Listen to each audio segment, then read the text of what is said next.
अस्सलाम वालेकुम सामिन इकराम, मैं हूं नदीम रहमान मलिक। सामिन इकराम, जैसा कि आप जानते हैं क़याम पाकिस्तान के वक्त किस तरह लोगों को मुश्किलात देखनी पड़ी, बहुत ज़्यादा खूनी वाक़यात हुए, सिख हिंदुओं के बलवों ने हज़ारों लाखों इंसानी जानों को पामाल किया। लेकिन वहीं उसी दौर में कुछ ऐसे लोग भी थे जिन्होंने वतन अजीज़ के लिए अपना सब कुछ दांव पे लगाने का फ़ैसला किया और यूँ अल्लाह पाक ने उन्हें सुरखरू किया।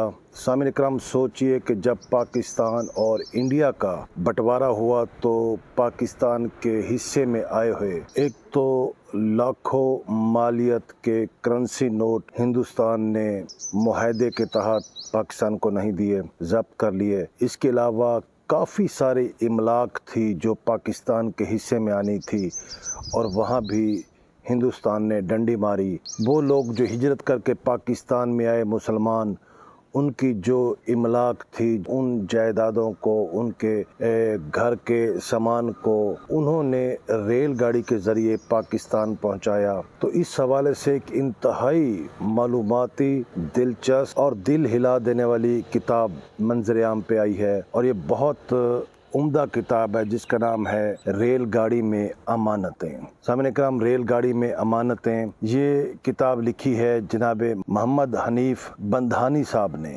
बंधानी साहब जो कि इस वक्त सिंध हाई कोर्ट के एक नामवर और सीनियर वकील हैं। ये किताब रेलगाड़ी में अमानतें मोहम्मद हनीफ बंधानी के जो वालिद साहब थे, जिनका नाम चौधरी मोहम्मद इस्माइल बंधानी साहब थे, वो उस दौर में यानी कि 1947 में उन्हें इंडिया रेलवे ने कैरिज का ठेका दिया कि वो बोगियों में जो ब्यूरोक्रेट्स थे, जो रेलवे के बड़े अफसरान थे और जो साहिब सरवत लोग थे, उनकी जो इमलाक है, जो उनका फर्नीचर है, जो उनकी क्रॉकरी है, जो भी उनका घरेलू सामान है या ऑफिस का सामान है, जो सामान हुकूमत पाकिस्तान के हिस्से में आया, वो सामान ट्रेन के जरिए, माल गाड़ी के जरिए उन्होंने कराची पहुंचाना है। ये एक बहुत बड़ा रिस्की काम था जो कि मुसन्निफ जनाब मोहम्मद हनीफ बंधानवी के वालिद साहब चौधरी मोहम्मद इस्माइल साहब ने बाखूबी सर अंजाम दिया। उन सामान को, लोगों की अमानतों को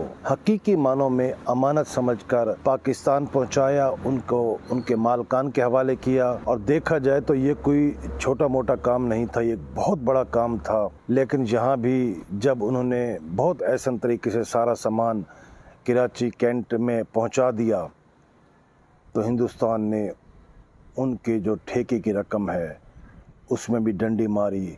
वो एक अल्लाह के वली थे, दरवेश थे, लोगों की मदद किया करते थे। तो उस दौर में क्या क्या सामान था जो हिंदुस्तान से पाकिस्तान मुंतकिल हुआ, उसकी कौन कौन सी दस्तावेज़ात बनी और किन किन मराहिल पर कौन कौन सा महकमा इन्वॉल्व हुआ, वो सारी की सारी जो दस्तावेज़ात हैं वो उन्होंने संभाल के रखी हुई थी, जो कि आज जनाब मोहम्मद हनीफ बंधानी साहब ने उन तमाम दस्तावेज़ात को कंपाइल करके किताब की शक्ल दी, जो कि आज एक कौमी दस्तावेज़ की शक्ल इख्तियार कर चुकी है। और इस किताब का नाम उन्होंने माल गाड़ी में अमानतें रखा। आप इसे पढ़ें, आप बहुत महजूज होंगे। और इससे पता चलता है कि हमारे पाकिस्तान में भी एक इदारा है, नेशनल डॉक्यूमेंटेशन सेंटर, जो कि इस्लामाबाद में है। उसमें भी इसी नौयत के जो कौमी दस्तावेज़ात थे वो वहाँ जमा हैं, उनके म्यूज़ियम में हैं। आप वहाँ जाके भी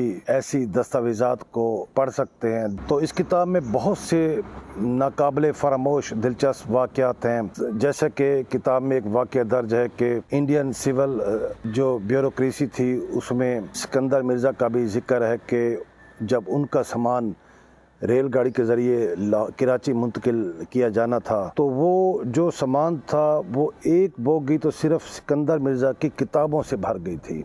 रेलवे कवानीन के मुताबिक 5,000 रुपये इजाफी लागत आई जो कि सिकंदर मिर्ज़ा साहब ने भरनी थी। सिकंदर मिर्ज़ा साहब के पास उस दौर में यानी कि 1947 के वक्त 5,000 रुपया नहीं था। हनीफ बंधानी साहब के वालिद साहब हैं। सिकंदर मिर्ज़ा ने उनसे 5,000 रुपया उधार लिया, रेलवे को अदा किया, यूं उनका सामान पाकिस्तान आ गया। लेकिन इस दौरान तकरीबन 8-9 साल तक सिकंदर मिर्ज़ा का कुछ पता नहीं चला। चौधरी इस्माइल साहब को फिर एक दिन उन्हें पता चला कि वो ऐवान सदर में हैं और मुल्क के एक बड़े सियासी शख्सियत और इक़्तिदार में पावर में आ चुके हैं, तो वो सिकंदर मिर्ज़ा से मिलने ऐवान सदर पहुँचे। उस दौर में ऐवान सदर की वो सिक्योरिटी नहीं थी जो आजकल है। ये अपने बेटे के साथ वहाँ पहुँच गए, अंदर तक चले गए, तो वहाँ एक सेक्रेटरी ने पूछा भी आप लोग यहाँ किस तरह घूम रहे हैं, कैसे घूम रहे हैं, तो उन्होंने बताया कि हम सिकंदर मिर्ज़ा साहब से मिलने आए हैं और उन्होंने मेरा 5,000 रुपया देना है। तो वो सेक्रेटरी और दीगर लोग हंसने लगे कि यार ये कैसे आप बात कर रही हैं, मुल्क का इतनी बड़ी शख्सियत है, इतनी बड़ी पावर है, वो आपसे 5,000 लेंगे। उनकी मुलाकात जब सिकंदर मिर्ज़ा साहब से हुई तो सिकंदर मिर्ज़ा साहब ने